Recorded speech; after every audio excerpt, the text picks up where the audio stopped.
কথাতেই জয় আবার কথাতেই ক্ষয়। কারো ভুল ধরিয়ে দিতে হয় একান্তে, সবার গোপনে। আবার কারোর প্রশংসা করতে হয় তাকে সামনে রেখে সবার সামনে।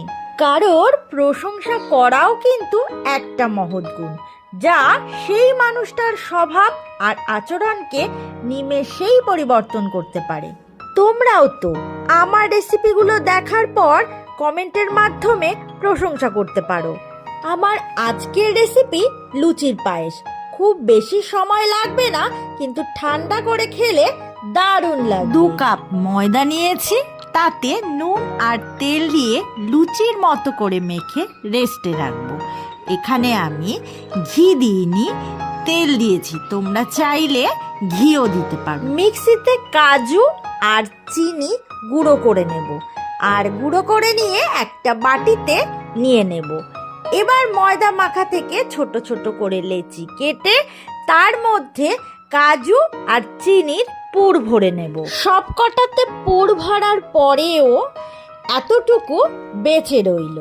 আর সব কটা এবার লুচির মতো করে বেলে নেব। একটু ছোট করে বেললে তাহলে দেখতে ভালো লাগবে। কড়াইতে সাদা তেল গরম করে সব কটা লুচি ভেজে নেব। সব কটা লুচি ভেজে নিয়ে 500 গ্রাম দুধ জাল করে নেব। তার মধ্যে কিছু ড্রাই ফ্রুটস অ্যান্ড সিডস দিয়ে দেব, একটা তেজপাতা দিয়ে দেব, আর ওই যে কাজু আর চিনির গুঁড়োটা বেঁচে গেছিল সেটা দুধের মধ্যে দিয়ে দেব। লাল আর সাদা বাতাসা কিছুটা পরিমাণে এর মধ্যে দিয়ে দেব। মিষ্টিটা নিজেদের স্বাদ অনুযায়ী দেবে।